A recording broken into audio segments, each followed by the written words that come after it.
What's up, guys? Welcome to Dap Passive. I hope you guys are doing fine.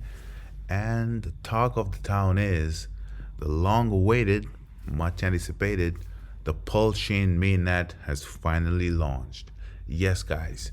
So, first come first, we're going to come to the pulsechain.com and you're going to add these RPC settings to your MetaMask, which will basically get your MetaMask ready for the Pulse Chain mainnet. Once you do that, you can come to the pulseramp.com. This is basically a bridge to get your funds from the Ethereum side to the Pulse chain side or vice versa. As of now, you can read it's saying due to the high volume of bridges, transactions are delayed. Developers are improving the queuing to ensure transactions are processed quickly. So in my experience, it's basically taking, you can say, a couple of days. So if you're sending some Ethereum or some stable coins from Ethereum side to the Pulse chain side, expect it to come after a couple of days. But this is a temporary situation which will improve pretty soon.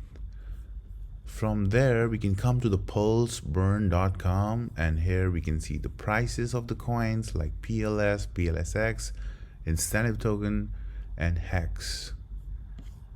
This is the bridge data. Basically 30% of the transactions are processed, and around $20 million has been processed already out of $67 million almost.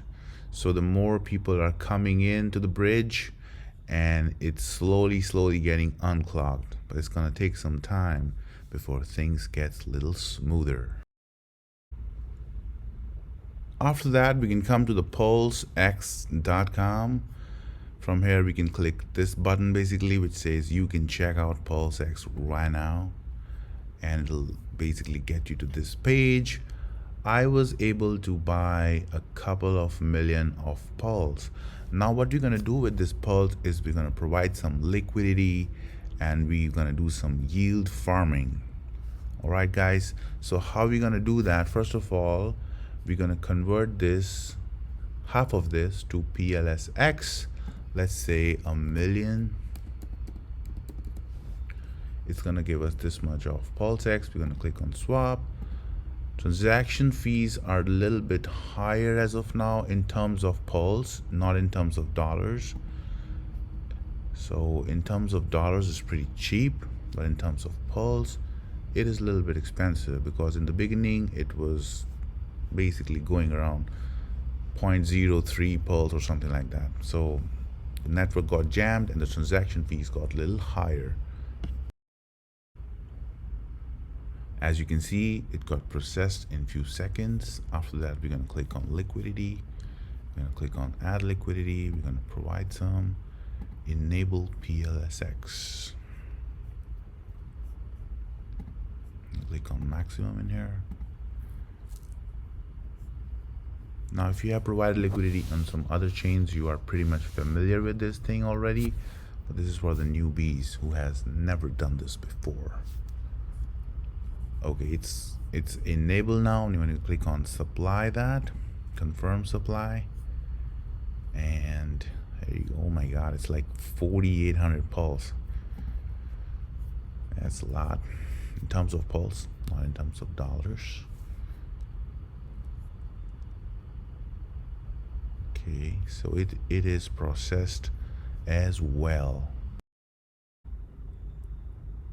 After that, we're going to be clicking on earn farms, and then we're going to come to our pair PLSX PLS, and we're going to click on stake LP maximum, confirm,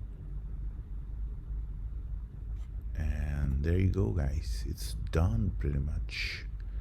You will be earning incentive tokens every single second, and it's just gonna show up here in a minute. I'm gonna give it a nice refresh. It's done. As you can see, $300 worth of tokens have been staked, And if you will click on this calculator, it can basically show you how much you'll be earning per day, 7 days, 30 days, years, or 5 years, or not. Okay guys, so that's good. That's how basically you can start yield farming on Pulse Chain, pulsex.com, right? And by chance, if you're new to crypto, if you're new to DeFi, if you're new to yield farming, you can watch this video again. I'm going to be putting links into the description for all these websites so you can check it from there as well. And one more thing I want to state here is when you are coming in here to provide the liquidity, do not look at these APRs, right? Instead, I would suggest, in my humble opinion, that provide the liquidity between the coins that you like. For example, if you like USDC and Ethereum, go and provide the liquidity between them. Because if one gets sold into the another, you won't mind that. In my case, I believe in PulseX and Pulse. I believe that they're going to do well in the future. So regardless of the low APR, I'm providing liquidity between them, and I'm going to keep on dollar cost averaging into these pools. Right, guys? So like and subscribe. I will see you in the next one.